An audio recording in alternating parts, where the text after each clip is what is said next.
School के दिनों में किताबें ना होने की वजह से ये बच्चा रोज़ डांट खाता और एक दिन अध्यापक की सख्त चेतावनी, अगर किताब हो तो स्कूल आना वरना कल से स्कूल नहीं आना।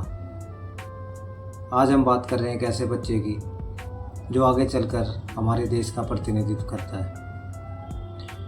डांट सुनने के बाद बच्चा घर लौटते वक्त अपने दोस्त की किताब लेता है और आधा दिन और पूरी रात स्ट्रीट लाइट के नीचे बैठकर उस पूरी किताब को अपनी कॉपी में उतार लेता है। अगले दिन जब स्कूल जाता है तो अध्यापक का वही सवाल, किताब, और वो बच्चा फिर से वही कापी आगे करते हुए, मास्टर साहब किताब तो मैं भी खरीदना चाहता हूँ बट मेरे पास पैसे नहीं। आप एक बार देखिए तो सही, मैंने पूरी किताब को इस कॉपी में उतार दिया।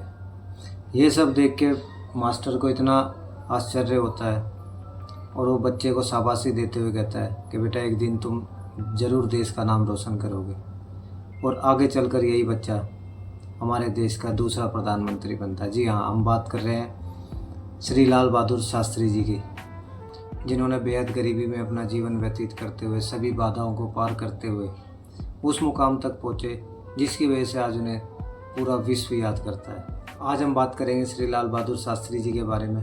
तो नमस्कार, मैं हूं आकाश और आप देख रहे हैं हमारा channel peak performer 2024। Shri Lal Bahadur Srivastava. जी हाँ, आपको लगा शायद गलत बोला, श्री लाल बहादुर श्रीवास्तव। जो इनका असली सरनेम है वो श्रीवास्तव ही था। आगे चल के बात करेंगे कैसे श्रीवास्तव से शास्त्री जी हुए। एक छोटे से कद के हमारे ऐसे नेता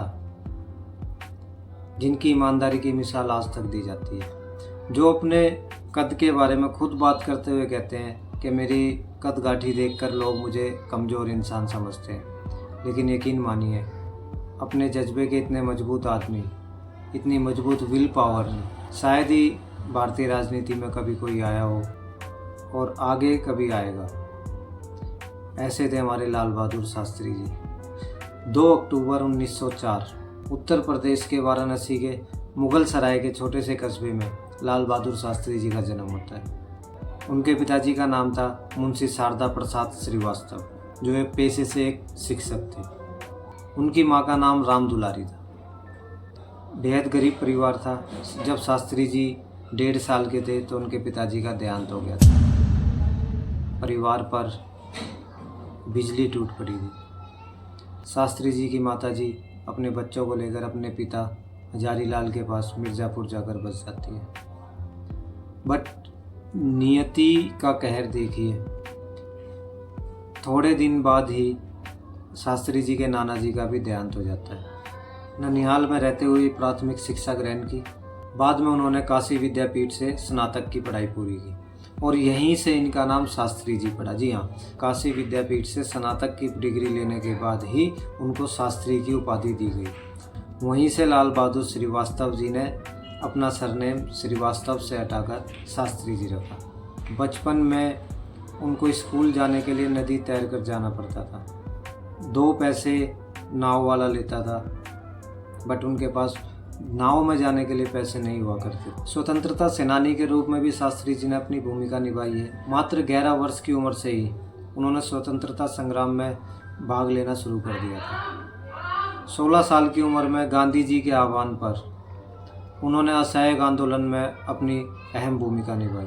1927 में श्रीमती ललिता देवी के साथ उनका विवाह संपन्न हो जाता है। उन्होंने महात्मा गांधी की उस बात का पूर्ण समर्थन किया था जिसमें महात्मा गांधी जी ने ब्रिटिश शासन को समर्थन देने वाले राजाओं की निंदा की थी। शास्त्री जी का मानना था कि हम दुनिया में केवल तभी सम्मान पा सकते हैं जब हम आंतरिक रूप से मजबूत हों और हमारे देश से बेरोजगारी और गरीबी खत्म हो सके। लेकिन ये हमारे देश की बदकिस्मती है, उनका सपना आज तक भी पूरा नहीं हो पाया। बेरोजगारी और गरीबी आज भी हमारे देश में मौजूद है। आगे चलकर देश आज़ाद हुआ। शास्त्री जी को रेल मंत्री का पद मिला। रेल मंत्री रहने के दौरान 1955 में दक्षिण भारत के अरियल के समीप एक रेल दुर्घटना हो जाती है। जिसका जिम्मेदार खुद को मानते हुए शास्त्री जी अपने पद से इस्तीफा दे देते हैं। इस बात की चर्चा पंडित जवाहरलाल नेहरू जी ने भी संसद में की थी कि हम शास्त्री जी का इस्तीफ़ा इसलिए कबूल नहीं कर रहे कि रेल दुर्घटना हुई। हम शास्त्री जी का इस्तीफ़ा इसलिए कबूल कर रहे हैं क्योंकि उन्होंने अपने पद का पूर्ण सम्मान रखते हुए ये इस्तीफ़ा दिया है। साल 1964 में देश के दूसरे प्रधानमंत्री के रूप में शास्त्री जी ने शपथ ली और अगले ही साल 1965 में भारत और पाकिस्तान का युद्ध छिड़ गया। इसी युद्ध के दौरान शास्त्री जी ने एक नारा दिया था, जय जवान जय किसान, और भारतीय सेना को पूर्ण समर्थन देते हुए शास्त्री जी ने लाहौर तक के एरिए को भारत में मिलाने तक की बात कह डाली थी। ऐसे थे हमारे शास्त्री जी। शास्त्री जी के बहुत से ऐसे भाषण हैं जो बहुत फेमस हुए। उनमें से कुछ भाषणों की टुकड़ियाँ हम आपको दिखा रहे हैं। अयूब साहब कहते रहे कि हमें क्या, हम तो अपने टैंकों को लेकर आगे बढ़ेंगे, सैकड़ों टैंकों के साथ, और टहलते हुए दिल्ली पहुंच जाएंगे। तो इस तरह से टहलते हुए घूमते हुए दिल्ली में आने का उनका इरादा था।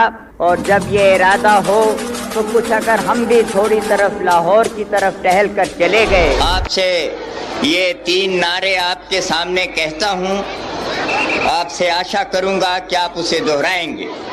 एक तो जय जवान, जय जवान, जय जवान, जय किसान, जय किसान, जय किसान, जय हिंद, जय हिंद, जय हिंद। दुर्भाग्य से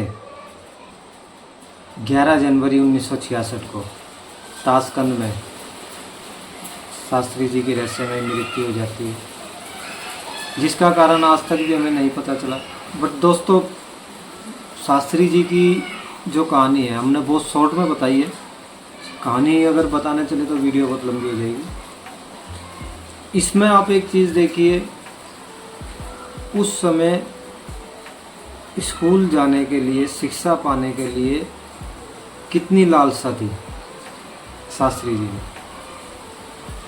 नदी तैरकर स्कूल जाना पड़ रहा है, रोज़ अध्यापक की डांट सुनने को मिल रही है, पिटाई भी होती होगी। आजकल तो टीचर इतना मारते नहीं है, हमने भी खूब पिटाई खाई और ठीक भी थी, मेरे हिसाब से ठीक थी। इस विषय पे किसी दिन अलग से चर्चा करेंगे। उसके बावजूद, इतना कुछ सहने के बावजूद शास्त्री जी ने पढ़ाई लिखाई नहीं छोड़ी। पिता के ना होते हुए भी उन्होंने अपनी पढ़ाई लिखाई पूरी की, स्नातक की पढ़ाई पूरी की, जहाँ से उन्हें शास्त्री जी की उपाधि मिली। उसके बाद स्वतंत्रता संग्रामों में हिस्सा लिया, देश को आज़ाद करवाया और एक दिन देश के प्रधानमंत्री भी बने। तो विल पावर अगर मजबूत हो, जज्बा अगर मजबूत हो, इच्छा शक्ति, दृढ़ शक्ति अगर मजबूत हो, तो इंसान असंभव को भी संभव कर सकता है। तो यही हम मैसेज देना चाहते हैं समाज में। जब पहले जो लोगों ने जो कर दिया, तो आज हम क्यों नहीं कर सकते? हमें किस चीज़ का इंतज़ार है? हमारे पास आज मौका है, आज समय है, टेक्नोलॉजी है, फैसिलिटीज़ हैं, सारी सुविधाएं हैं, संसाधन है। उसके बावजूद हम लोग किस चीज़ का इंतज़ार कर रहे हैं? हाथ पे हाथ धर के बैठे रहने से कुछ नहीं होगा। समाज में जब तक शिक्षा का विस्तार नहीं होगा तो समाज संपन्न नहीं हो सकता। मैं किसी जाति विशेष की बात नहीं कर रहा हूँ, मैं किसी धर्म विशेष की बात नहीं कर रहा हूँ, मैं पूरे समाज की बात कर रहा हूँ, पूरे देश की बात कर रहा हूँ। तो शिक्षा के स्तर को हमें सबसे ऊपर ले जाना होगा, तभी हमारा देश संपन्न हो पाएगा। नहीं तो